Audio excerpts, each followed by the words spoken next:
All right. Hi, everyone. I am Ritu Bhasin, she, her, hers, president and founder of Bhasin Consulting, Inc., a diversity, equity, and inclusion consulting firm based in Toronto, Canada. We are committed to helping to build authentic, inclusive, and empowered workplaces. And welcome to Leading with Empathy and Allyship. So, first of all, I wanted to mention that on screen are our ASL interpreters, Danielle and Heather. Thank you so much for joining us today from Interpreter Now. And I also wanted to mention that this is being live captioned by Maggie Rumfeld of White Coat Captioning. You can turn on captioning by clicking closed caption at the bottom of your Zoom window. And finally, I wanted to mention about my appearance for those of you who are blind or can't see the slides. I am a South Asian woman, Indian woman. I call myself a brown girl. I have brown skin. I have long black hair. And today I'm wearing bright red lipstick and a multicolored top. With lots and lots of colors to celebrate this very special day. So when I say very special day, today is a very special episode of Leading with Empathy and Allyship. It is episode number 54, which we are calling Behind the Scenes with Melinda Briana Epler. And so as you may know, Melinda is actually the host of Leading with Empathy and Allyship. But today, Melinda is actually going to be our official guest. And that is because today is a very important day, very special day. It is the launch of Melinda's new book, which I'm holding in my hands, How to Be an Ally, Actions You Can Take for a Stronger, Happier Workplace, a beautiful, shiny book, bright orange in cover, a nice terracotta orange. I'm like in love with it. And so we are going to spend all of our time today on this podcast talking to Melinda about her new book, about the journey of writing her book, about the concept of allyship, so much more, and also learning about Melinda on a personal note. So I am so excited about this. Melinda, it's your special day. How are you doing today? Hey, I'm great. It's so good to see you. And I'm so excited that I'm not hosting today. That you're here. And I appreciate you deeply for this. Oh, bless. Yeah, it's awesome. And with you I literally just got flowers. So amazing. Just before we started, like 2 minutes before we started the webinar. So, yeah, I'm excited. Last night, I got an email from Amazon at 12 midnight that said my Kindle was ready. And so I downloaded it on my Kindle, my iPad, and it was so cool to just look at it. It was so cool. Yeah, I'm excited. Bless. Well, you're glowing. You look beautiful, and you're just absolutely glowing. It's so nice to see you on your special day. And so, quickly, a bit about Melinda for those of you who don't already know about her, although I would find that hard to believe. So Melinda is a TED speaker on allyship, hello, no less. She's a DEI expert. She is a global speaker, storyteller, advocate for change. She's a visionary, and now officially, hello, an author, very exciting. I wanted to tell you though, a bit about our story in meeting for those of you joining us today. It's and listening in, because it's a special story in that from the perspective of how we cross paths with so many people in our lives. But it's fascinating when we come together and we gel and connect. And so I am a yoga teacher and practitioner. I think often about how yoga runs in my blood as someone whose parents were born and raised in India. And it just like runs through my veins. I'm also a DEI professional. And so many years ago, I'm thinking, like, I tried to figure it out, Melinda. I'm thinking like maybe 2015, if not earlier.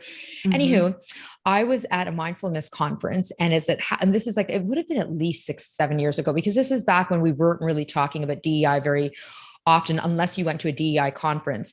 So I'm at this mindfulness conference, and I see on the program that they actually had a panel about inclusion. And I thought, oh my goodness, like this never happens at a mindfulness yoga conference. So I'm going to go. And Melinda was one of the panelists and speakers. And I remember being enthralled by her comments. And I came up to her afterwards, went up to her, and I introduced myself and basically was like, I'm like, I fangirled and was like, I would love to keep in touch with you. And here's what's so striking. We did keep in contact. We kept in touch. And then when I would come to San Francisco to speak, we would have lunch. We'd have gluten-free lunches together, very healthy gluten-free. You'll hear more about Melinda and her healthiness. It's so good. And we've kept in touch and connected. And here we are. Like, never did I think that I would be in a place where I would be joining you for your podcast and like asking you questions about your book. Like, just, I think it's a beautiful story. And, you know, I think for me, when I was thinking about today and doing this, I thought you meet people from all over the world because you are a storyteller and someone who literally touches the world. And so I'm wondering, what draws you to people? Like, what causes you to want to learn about them and hear their stories? Oh, wow. I love it.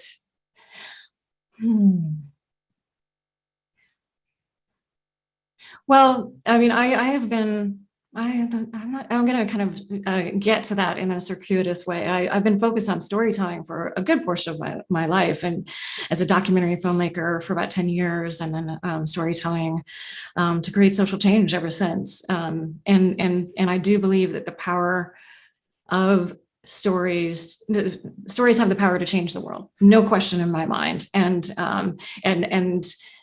I also believe that the power of stories in that interconnectivity, the power of stories, one-on-one stories, to really build empathy for each other, build compassionate empathy for each other.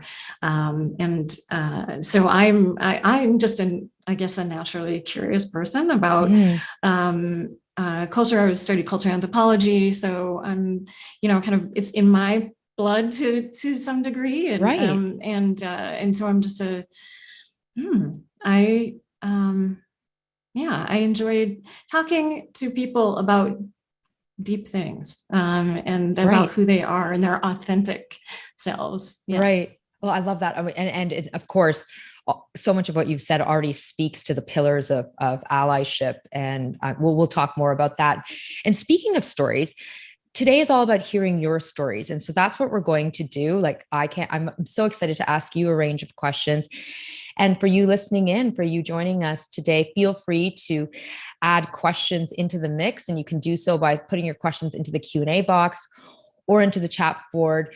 We would love to hear from you and love to have Melinda share whatever it is that you're interested in hearing her talk about. So why don't we first kick off, Melinda, by talking to you a little bit about your story, because I know that you have now done, well, let's see, like 53 podcast episodes now, and you're collecting and hearing everyone else's stories. We've heard quite a bit about your professional story, like you mentioned, and some personal stories in your book and in other podcasts. But why don't you tell us a little bit about your story? So where did you grow up? Tell us about your life path, your journey to get you to where you are today. Yeah. Awesome. So I was born in San Francisco, California, grew up in Oakland, and then moved from Oakland to Seattle, to South Seattle. And so both Oakland and South Seattle were, at the time, very diverse places. And lots of diverse friends, and just didn't even think anything of it. And looking back now, I feel a lot of privilege, because a lot of white people do not experience that. So that curiosity and and then also just being around people who are different from me was just a normal thing for me. And I think that that is for a lot of people, that is a barrier, because they just haven't experienced that. So when I always kind of felt like I wanted to make a difference in the world, really change the world in some large way. And when I was, middle school, I was like, I'm going to be a surgeon and I'm going to save people. And then when I was in high school, it was during the Cold War so I developed and at the time, I used to have recurring nightmares of a nuclear attack. And so I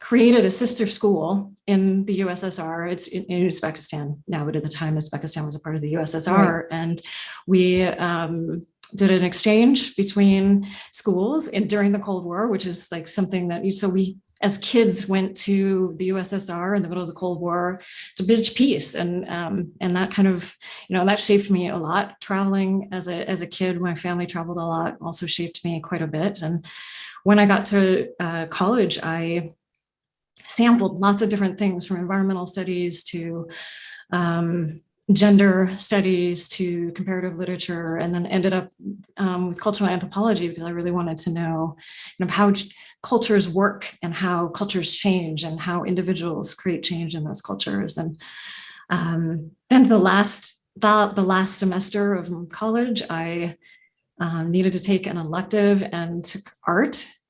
And took, I think, a drawing class, and I found that I was really good at it. And so I was like, well, maybe I can do something with this art thing. And so I went to New York, went to art school, and then went to graduate school in art for a while, and using art as a way of creating change, storytelling to create change, and then kind of moved into film as a kind of to broaden the audience more than anything in terms of social impact. And so worked in the film industry, worked on lots of documentaries and around women's rights in Turkey, and the changing rights, still very much changing. Right. And HIV/AIDS and the crisis in South Africa, and the impact on kids, and a lot of climate change related stuff, and then also worked on some mainstream stuff like The West Wing, and eventually really kind of found myself with my health deteriorating quite a bit. Because in LA it was very smoggy, and the norm in the film industry is to work 12-hour days, 7 days a week. And I was doing a lot of mostly editing right work. So sitting for 12 hours a day, 6 to 7 days a week. And also trying to create change in an industry is really hard to do. It's really hard to create change for that industry. And so found myself fighting to make sure that change happened. And so I took a break. This is a long story, but took a break. I went to Northern California and wine country and lived off the land for a year to kind of reset physically. And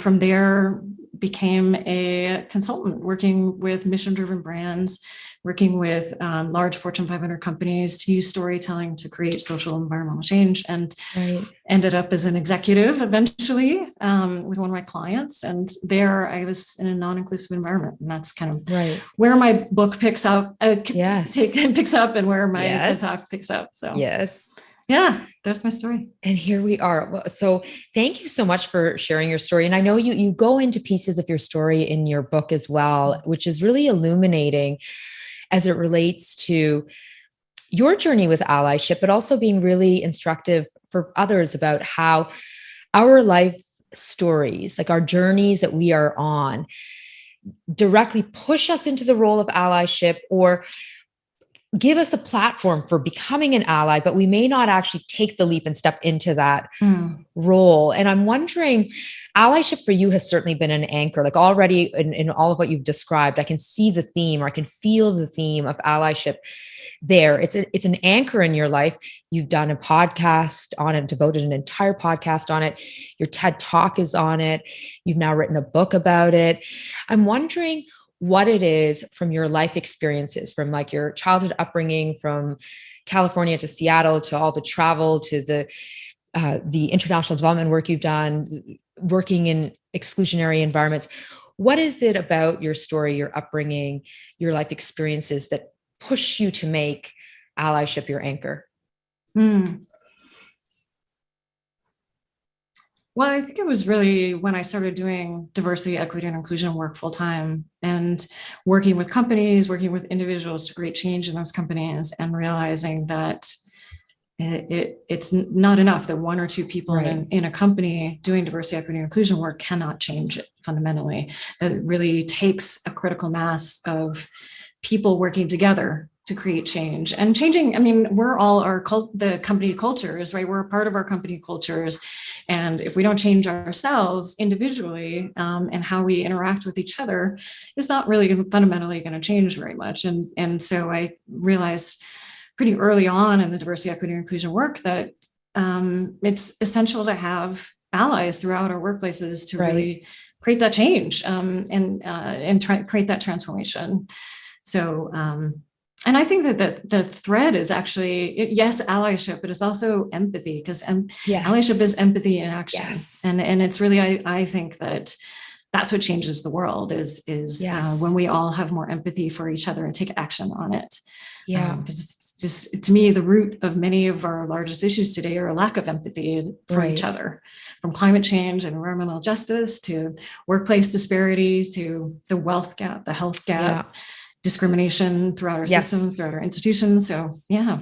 I think this is probably why you and I became connected so quickly and we gelled, because our deep commitment to empathy and compassion and seeing the humanity in everything. I'm all about that. And we're going to come back to that because I know it's a big part of your story and directly ties to allyship. But let's talk about your book. Okay. So I'm going to pick up your book here. I have it in my hands. I mentioned this already. Why don't we start with this? The beautiful orange, this terracotta orange. Did you choose it? Did someone else choose it? What made you go with this beautiful shade of orange? Yeah, that was actually my publisher, and McGraw-Hill. They sent me a version. It was a little bit different. The only thing I changed was to make it. It was a darker orange, and the black on the orange was not accessible. Mm-hmm. And so I just asked them to tweak it to make it that contrast a little bit deeper, so that it could be accessible, more accessible for people who have low vision, or and also for people who are colorblind as well. So, yeah. Applying validation for how applying an inclusive lens wins on so many levels. I'm all about that. Yeah. So, okay. So what led you to want to write a book about allyship? Like, what is it that led you want to write a book, period? Because writing a book, I'm having done it myself, is no easy feat. In fact, people advise me strongly against it. And so, oh, bless you. But you know what? I'm going to do the same thing. So on the screen right now, Melinda is holding up her book and holding up my book, and I'm doing the same. This is a really cheesy, nerdy moment, everyone. Hi, nerd alert. I love it. Bless. Thank you for supporting my work. So, okay, writing a book, not easy. So what led you to think, you know what, I'm going to write a book, and then why write the book on allyship? Yeah. I think I want to kind of take a step back to why did I do a TED Talk on allyship, actually, because that kind of started. So I don't think I've said this on the show before. The process of getting a TED Talk is, it's not simple. And, and so for anybody, the TED curator, saw one of my very first talks on storytelling back in, I don't know, 2010 or something. It was a long time ago. Wow. Mm-hmm. And he liked it. So he kept following me from there. And so years later, when he became a TED curator, he looked for an opportunity to bring me in. I had no idea this was all happening, that he was following me or anything. And then he had an opportunity, he reached out, he said, I want you to come in and do a TED Talk. And then that opportunity actually fell through. And then the next year, another opportunity came up, and he reached out again and said, okay, now here it is. And so they asked me to do a TED Talk about a different topic entirely. And I was like, this is a one-time platform to reach potentially, I was thinking, 1 million people. And I want to make sure that it matters, that it really matters. And so, and I was also thinking that allyship was a fairly new concept at the time, 2017. Not that the concept has been around for a while, but it's not been as ubiquitous back then. And so I saw so many people that kind of wanted to do something, but didn't know what to do. And then this kind of this intangible concept. And so I wanted to make it tangible and actionable. So that's how the TED Talk came about, is well, you had an ally. You had an ally and a curator. Absolutely. A TED curator. Look at that. Yes. Yeah. Beautiful. Apropos of the concept. So yeah, absolutely. And I think, it's also speaking of authenticity, it's also really like being in tune with what's important to you, and making sure you're advocating for that too. And I had to do that all the way throughout that TED process, and also throughout the writing of the book, and that publisher, writer, author process as well, is making sure that you get your own authentic voice in there, you get your own ideas in there. Yeah. And so you did the TED Talk, and it clearly would have opened up like so many different doors in terms of you sharing more and more about allyship, because in the just under 10 minutes, you talk so much about some really important concepts. And I'm referring to Melinda's TED Talk, that people must have said, I want more, give me more. And is that ultimately what led you to be in a place to say, I'm going to put this into a book? Yeah, actually, yes. And because 10 minutes, you can get some concepts in there, but there's a lot of deeper stuff. And I was starting to do some training around allyship as well, realizing that people really do need to go deeper and learn more. And that there's there's a lack of understanding, a lack of skills building, and then also a fear that a lot of people have, where they kind of get stuck in learning and don't take action. And so I wanted to, deepen the actions that people can take, and also deepen the learning, deepen the actions. And then I also will say that another ally stepped up a couple of months after my TED Talk. So my TED Talk ended up in the first 24 days hitting 1 million views. Which is amazing. Good for you. Good for you. I had no idea that was going to happen. And so it got a lot of exposure, and a literary agent, Mark Gottlieb, reached out to me a couple months later and said, hey, I saw your TED Talk. I think you should write a book. Are you thinking about writing a book? Because you should be writing a book, and I want to represent you. And then I interviewed other agents, but I really, came back to him just because he understood, stepped up for me, and he saw you to make it happen. And I also thought that it would be good to work with a white man, because a white man who believed in it and believed in me, because I think that impact, that input was going to be important. I thought that input would be important. So so it took me a year to write the proposal, though. Oh gosh, I can't even imagine. And actually, I was going to ask you, so writing a book, no easy feat for you. What was the hardest part of writing your book? Getting out of my own way. Yeah. Also being, so I wrote. But Melinda, can you tell us? I think you just dropped a really important bomb, and I got a thought bomb, and I'm like, I'd like to flesh that out, because so many people want to write books and they're afraid and they don't do it. So this is like it's that fear, like an allyship moment for you to them.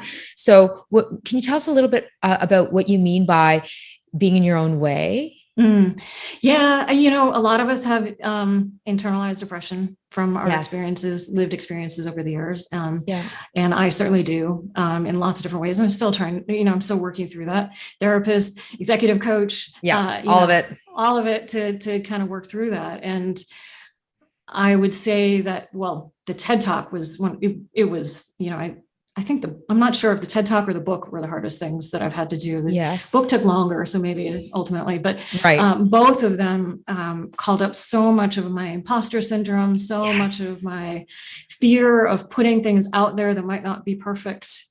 And I had to get over that, get through that, get past that. Maybe not totally over it, but past it enough so that I could, make it happen. And that, when you have that fear response, and then I will say that during the pandemic, there was a whole multiple levels of fear during the pandemic as well. And I learned that, hey, when that happens, when fear happens, when depression happens, when anxiety happens, it's harder to be creative. And so I really struggled after I created the proposal over a year. Then Mark put it out there in the world. And within a week, I had multiple offers, and then signed, all in 1 month, and not signed, but had a handshake in Sure. that 1 month. And then the pandemic happened.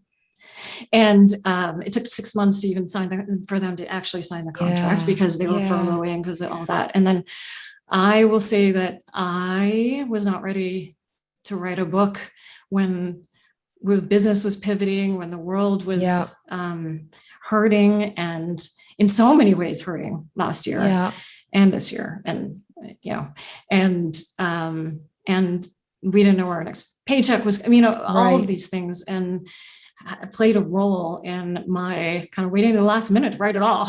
Most of it. So I got till maybe July of last year and realized I needed to push back my deadline a little bit. So I pushed it back for 5 weeks, and then just did a marathon of writing to make it happen over about 3.5, 4 months.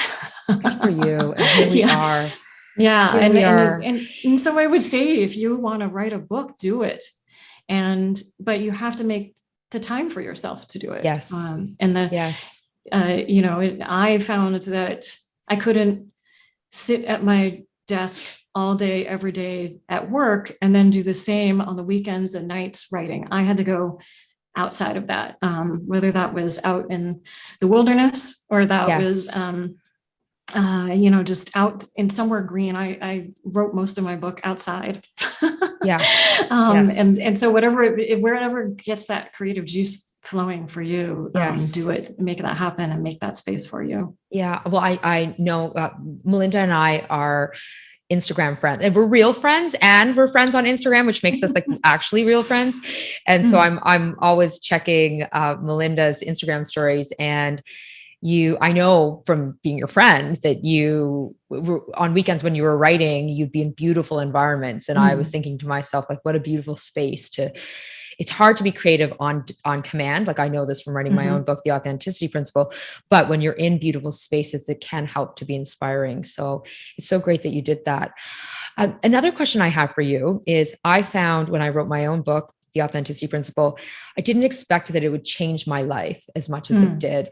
How has writing How to Be an Ally changed your life? Well, I think, because I've had to go through I've had to dive deep into what's holding myself back. That has made a big difference. I also will say that I didn't realize until I was writing the book that I was kind of covering pieces of my identity, not fully talking about it, not fully putting it out there.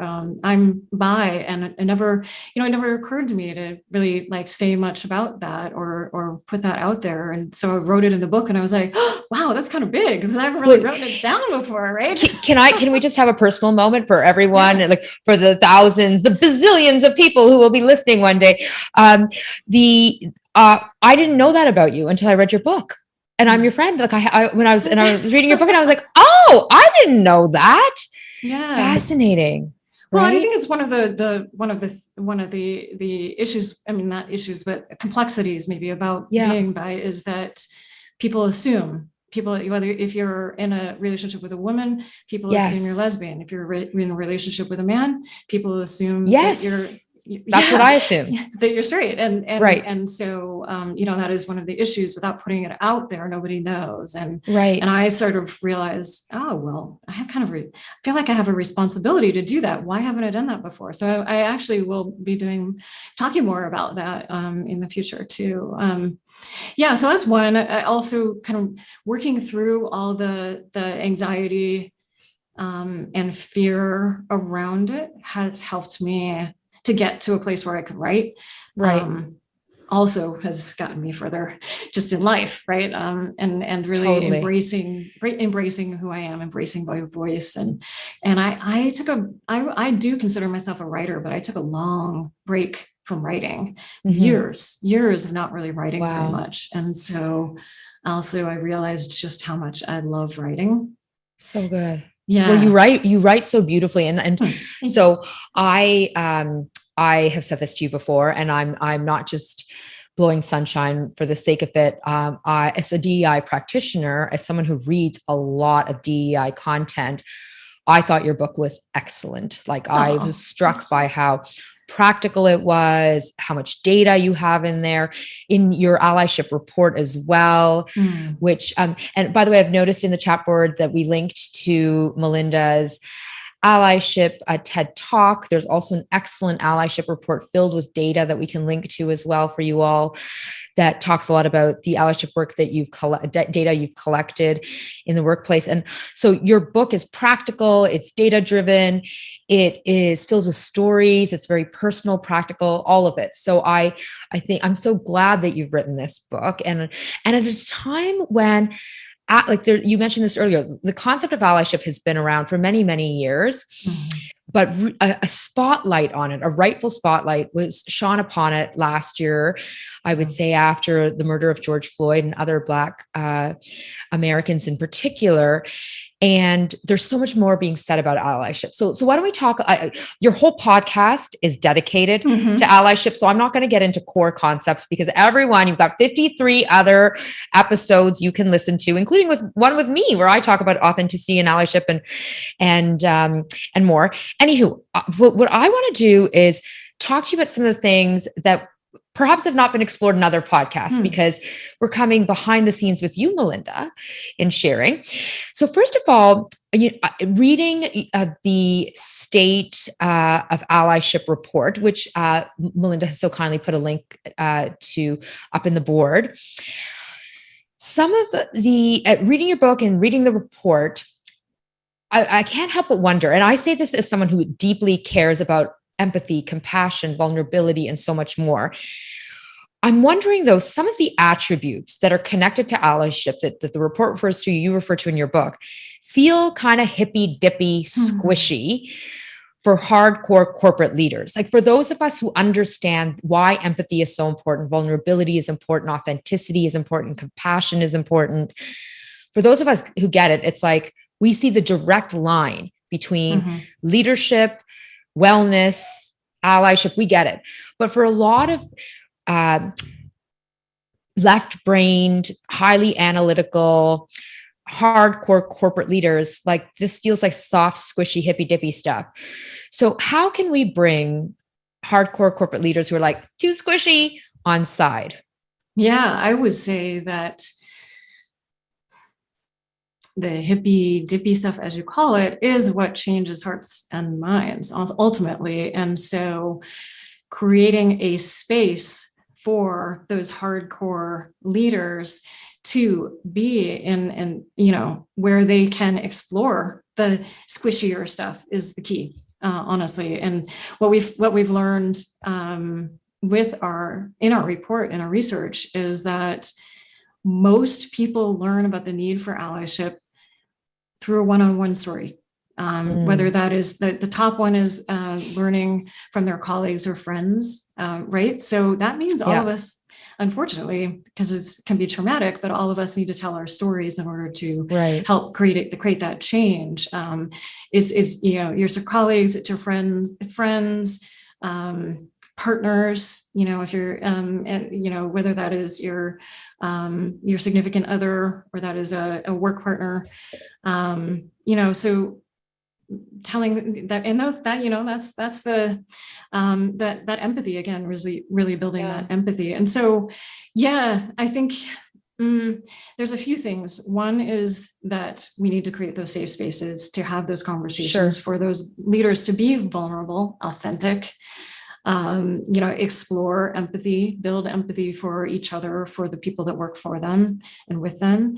And then the other part is, then there's the accountability piece and the understanding what needs to happen, and the accountability piece. And that is less squishy. That is collecting data, analyzing data, seeing what's happening in your company, seeing that you have high turnover rates for women, for people with underrepresented identities across the board, seeing that your Black population is very unhappy and feels unsafe in their workplace. And then, once you collect that data, then you know that you need to do something to create change. So that's, really doing some strategic planning and taking action, looking at the data. What does the data say about what you need to do? Yeah. So it's a combination of both, but I will say that I do a lot of leadership training, a lot of leadership coaching, and many leaders, I would say most leaders, kind of start with this barrier of, I don't know what to do. This is beyond what I can do. Yes. I'm focused on this business. But the business is not where people are motivated to create change. It's the interpersonal stuff that's the motivation. And so we need to get them to that place of finding that motivation, finding those connections, building that empathy. And that takes training, that takes workshops, that takes safe conversations, that takes one-on-one coaching often to really go deep over time as well. Well, your report, The State of Allyship, I think does a really good job of connecting the dot between allyship experiences, like the humanity behind lived experiences in the workplace, and then makes a business case for why it is that leaders actually tune into that hippy dippy stuff. I'm using air quotes to refer to it, because it's everything. And I want to talk to you about mindfulness in a moment, as it relates to your story and your journey. But one thing that really struck me, there's a few things you've already said, struck me in your book as well. And I know from other listening to other podcasts that you've done, that you have really stepped up as a white person in taking an active role in the context of anti-racism. So interrupting racism. And I'm wondering, how is it for you over the last year? So in the thick of this racial justice movement, how has it been for you as a very vocal, visible advocate for allyship to be an ally as a white person in this moment? Yeah. I will say that I think about it a lot, and I really make sure that I am approaching anti-racist allyship deliberately, authentically, and also intersectionally. Right. Yes. And really, I spend a lot of time thinking and checking in with myself, checking in with any biases that I still have. And then I have a power and a platform to really make a difference. And so I use that opportunity to push people to change. And I will also say, though, that last year we had so many companies and individuals reaching out to us wanting to do anti-racism training.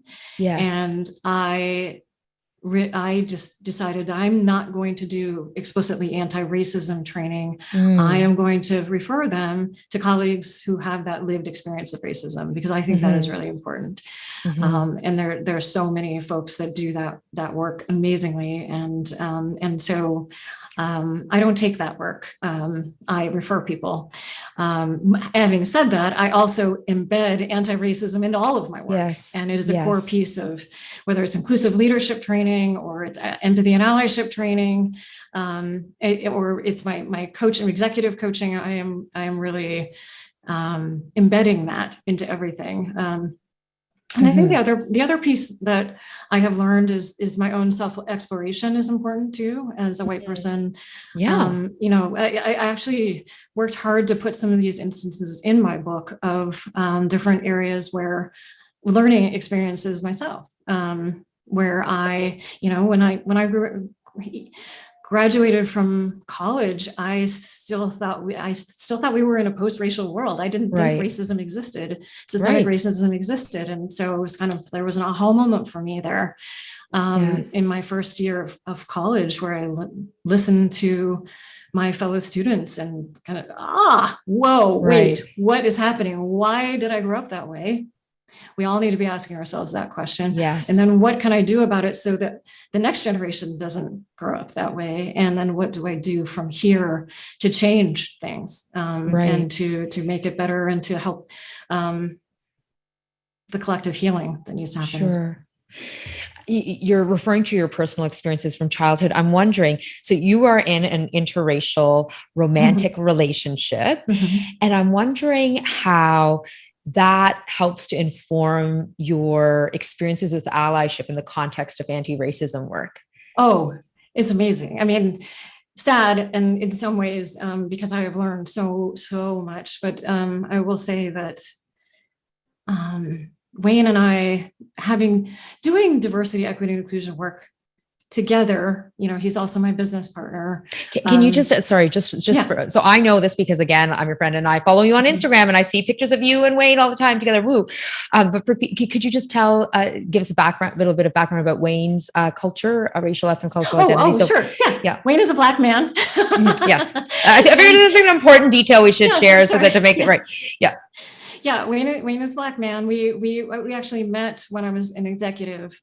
And then once I kind of had that horrible experience and wanted to do something about it kind of systemically, Wayne has also been working on diversity, equity, and inclusion for a very long time. And so we decided to kind of come together and change the industry, the tech industry. And so while doing that and continuing to explore our own relationship and navigate the world as an interracial couple, I have learned so much. I've learned a lot about his own lived experiences daily. And I see it with my own eyes. And then also as an interracial couple, I will say I think it was maybe our second year of dating, we went to Paris together and we're a few days in and we stopped, we were eating dinner and I was like, something is different.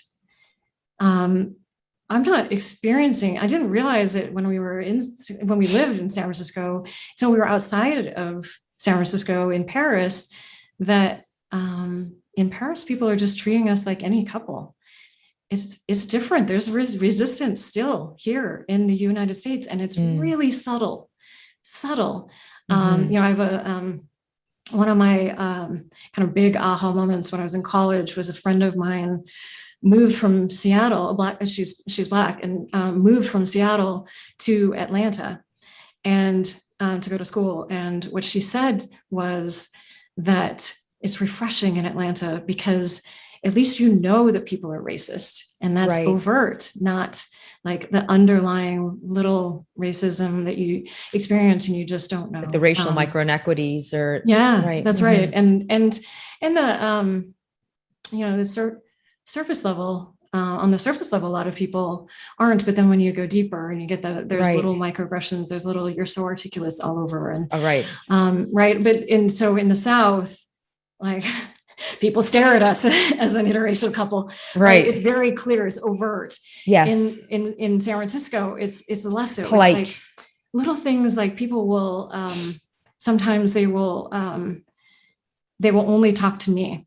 And they won't talk to Wayne. Yes, sometimes they will only talk to Wayne as a man, and they won't talk to me. Right. Whether that's in a business setting or that is at a restaurant. Sure. The other thing that we've noticed is that a lot of people touch Wayne. A lot of white people, especially white women, touch Wayne, and it's sort of, I think, a combination of I'm trying to get over my racism right here in some way, or my kind of discomfort. Maybe we'll just call it discomfort with the underlying tone of racism in it, and there's also a kind of trying to build connections with people that you don't regularly experience connections with. I think is the other piece of it. So we've had many conversations, dinner conversations, breakfast conversations about how I navigate the world as a woman, how Wayne navigates the world as a Black man. And it's so powerful. I've learned so much more as a result, and also been incredibly disappointed with the world in so many ways, and wanting to take more action as a result. Right. Well, it goes back to something you were talking about earlier, like when we have a personal, we're moved by stories, we're moved by people's experiences, either hearing about them or seeing them firsthand, being part of them. This is what drives hardcore corporate leaders to actually pay more attention and to be driven to change. And certainly it sounds like your relationship with Wayne has provided you with the front row seat to lived experiences. I'm wondering, in a moment, we're going to dig deeper into your personal background, personal stories before we start to wind down. And also the audience joining us today, there's all kinds of affirming comments on the chat board. But if you have any questions for Melinda, feel free to throw them into the chat board or into the Q&A box. One question for you in the context of allyship and anti-racism, which, as you know, I'm deeply passionate about, which is why I'm focusing all my questions there. I often get asked in my allyship sessions about white saviorism. So for white people who want to serve as allies in the context of anti-racism, the fear that's held around overstepping the line and moving into the territory of white saviorism. Could you please speak to that around the how can white people who want to serve as allies know the difference between allyship and being a savior, and sometimes I wonder, is that spirit, is that belief actually just an affirmation of racism because it becomes a reason or a justifiable reason for why not to act? I'd love to hear your thoughts. Yeah, I think, there was an instance, and I'm not going to say his name because it's been kind of dealt with in the world, but there was a man in the tech industry back in, I think, 2016, 2017, that I think he called himself an ally, but he certainly saw himself as an ally, and wrote a book on women in tech. And it was interviews with women. And so it was arguably their own stories in that book. And then the next step he took was he started speaking about women in tech and using his platform to talk about the experience of women in tech, and became kind of a go-to person for men to put on stage to talk about women's lived experiences in tech, and made a name for himself there. And at a certain point, enough women said, that is not okay, because you're literally taking the space for us on that stage to tell our own experiences. And I will say that was definitely cancel culture that kind of completely brought him down, and he's done something completely different from there on. So I think there's a problem with cancel culture in that, I don't know that he's even an ally anymore because he was taken down so hard. Right. So there could have been a different way of learning, perhaps. I don't know if you've been open to it, but that is an instance of kind of not white saviorism, but saviorism, right? And kind of stepping into a role of speaking for, rather than, elevating the voices of people with those lived experiences. So I would say that for a lot of people, a lot of leaders, they struggle with, what's in it for me as an ally. And we even had, we asked people in our research what their biggest barrier is to allyship. And there were lots of people that were like, there's nothing in it for me. Right. And it's not about that, unfortunately. It is, there is something in it for everybody in the long run. It makes our cultures better. It makes our everybody more authentic, more authentic. Which means they're more innovative, which means our teams are more innovative, and our companies more innovative. Yes. So there's a lot in it for all of us, but individually, don't look for those rewards. Right. Yes. That's kind of a long route to say that, it's not charity. The allyship is not charity. Allyship is not like, is not stepping in and helping people and rise. Yes, it's helping people rise, but it's not It's not about their defects. It's about fixing the them. defects of society. It's not about fixing, right. It's not about fixing the person. It's about fixing the system. Absolutely. Exactly. I often will say people are not broken. It's the system that's broken. So I'm so with you on that. So there are so many more nuggets on how to effectively be an ally, not overstep into saviorism in your book. And so I'm going to leave your book as a fantastic, fabulous resource for people after today. Now, as we start to slowly wind down, and I will turn the floor back to you to officially wind down before we wrap up, let's spend a little bit more time on Melinda.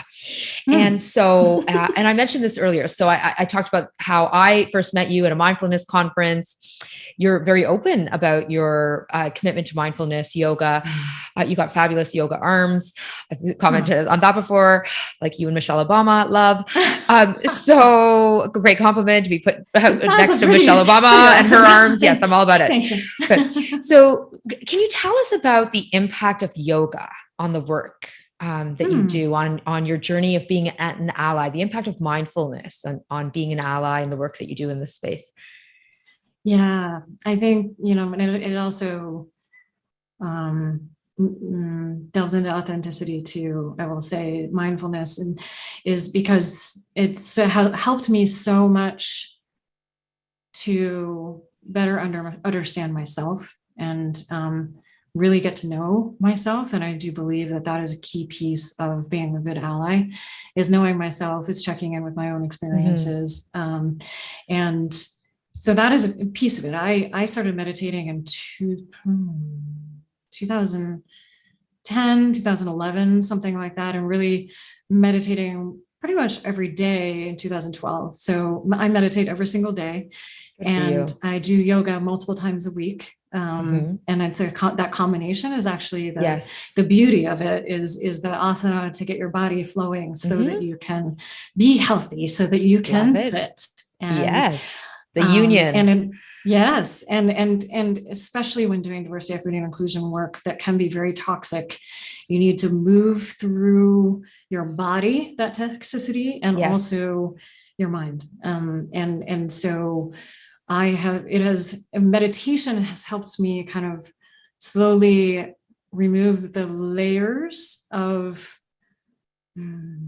trauma and also imposter syndrome, also anxiety, also depression, and really, find out where they're living in my body and kind of move through them. And I will say that after meditating and doing yoga for a couple of years, suddenly I had no chronic back pain. I had a chronic back pain for years. It's gone. It's been gone forever since. Me too, by the way. It's what got me. It's not just that I'm a brown girl that got me into yoga. It was my back pain. Yeah, it's magical. There's lots of other kind of chronic health problems that aren't as bad as a result of just like, I think it's that trauma that lives in your body, honestly, and so much. And I will say also, one thing is that when I was an executive, I realized that I was in a toxic environment, and the company was not ready to focus on diversity, equity, and inclusion, or even talk about it, talk about the fact that people were being treated differently because of with their identity, because women, we had high turnover rates for women and people with underrepresented minority populations and Black people in that case. And they weren't ready to talk about it. So I was like, what else could we do? And so worked on emotional intelligence with the leadership team. And we developed a mindfulness program to kind of build those empathy skills that eventually kind of open people up more to seeing each other's worlds and understanding each other much better. Yeah, I think you've so beautifully connected the dots between how allyship and mindfulness go hand in hand, how inclusion and allyship and being empathetic, compassionate, all of it goes hand in hand. So, okay, we are almost out of time. the last thing I want to do with you before we officially wind down is something that's been inspired by me listening to Brene Brown's podcast, the Unlocking Us series. And she does a rapid fire right at the end of her podcast. And I want to do the same thing. So what I'm going to do is I'm just going to ask you a few questions really quickly, and you're supposed to just give your automatic answer, the first thing that leaps in your head. Not going to like question it or probe it deeply or whatever, just like intuitively what comes to you. Okay. This is getting to know Melinda behind the scenes, everyone. So good. Okay. What's your favorite guilty pleasure? Oh, well, I don't know the answer to that question, but I will say last night I had salad and ice cream for dinner. Brilliant. Perfect. So good. Sounds good. Cats, dogs, or another animal? All of the above. Oh, because you love nature and you love the whole animal world. The best place you've been to in the world? I love a lot of different places for a lot of different reasons, but I will say writing the first couple of chapters of my book in Bali, in the same town where Barack Obama wrote his book. In this beautiful place. It was both nurturing and just, I'll never forget that. Okay. I can imagine why that would be idyllic. Last question. You could have dinner with any person, living or dead. Who would it be? Nelson Mandela. Oh, brilliant. So good. What a beautiful place to end. So first of all, I, on a personal note, wanted to say thank you. Well, first of all, thank you to everyone for joining us today. Such a pleasure, honor, blessing to have you here with us. So thank you so much. Melinda, from me to you, thank you for inviting me to be part of this important, special day for you and to be part of your journey. It is such a gift. And a blessing to be able to be part of this story of yours. And I'm so grateful. So thank you. And now I am going to turn the floor back to you and to wind down episode number 54, Behind the Scenes with Melinda Briana Epler. Ritu, thank you so much, my dear friend. I really appreciate you and I appreciate our friendship, your allyship, and also the transformational change that you create in this world. Yeah. So just to quickly kind of wrapping things up here, join us tonight. Ritu is going to be emceeing my launch party and also a part of the discussion. And so please join us tonight in celebration. I put the link in the chat. We'll be joined by Rachel Williams and Tiffany Yu, both also dear friends, and then my greatest ally and partner and husband, Wayne Sutton, as well. And we're going to chat about writing the book and then we'll have a real conversation about allyship, and then we'll toast together. And it's going to be regular Zoom too, so we'll be able to see each other's faces in community, which I'm excited to see you all there, because in this forum we don't see you in your faces. So also just want to say a little note that the book launch is kind of a rolling book launch because we're in a pandemic. So a little patience required. TLDR, the publishing and distribution networks are experiencing supply chain issues, from paper shortages to railroads and distribution centers being overloaded, to just all kinds of things. And so if you ordered a book or you'll be soon ordering a book, please do, and thank you. I deeply appreciate you. And also the date that the bookseller says you receive it might not be exactly the date that you receive it, but just be a little patient during this unique time. And then I will ask that if and when you do purchase the book, if you would consider giving it a review on Amazon, on Goodreads, or wherever you purchased it, that would mean a lot. It would definitely help spread the word and bring in more readership, which I ultimately think will make a big difference in our workplaces and our world. And see you tonight, and see you next week, where we'll talk with Cynthia Overton about the power of storytelling to create change. And thank you all for your comments. I've been reading along the way. Appreciate you and all of your comments. And there's a question we didn't get to. So I might email you afterwards if we have your email. So Thank you all. Appreciate you. Thank you, Ritu, again. Thank you so much, Melinda. Thank you, everyone. Be well, be safe, be whole. Bye now. Bye.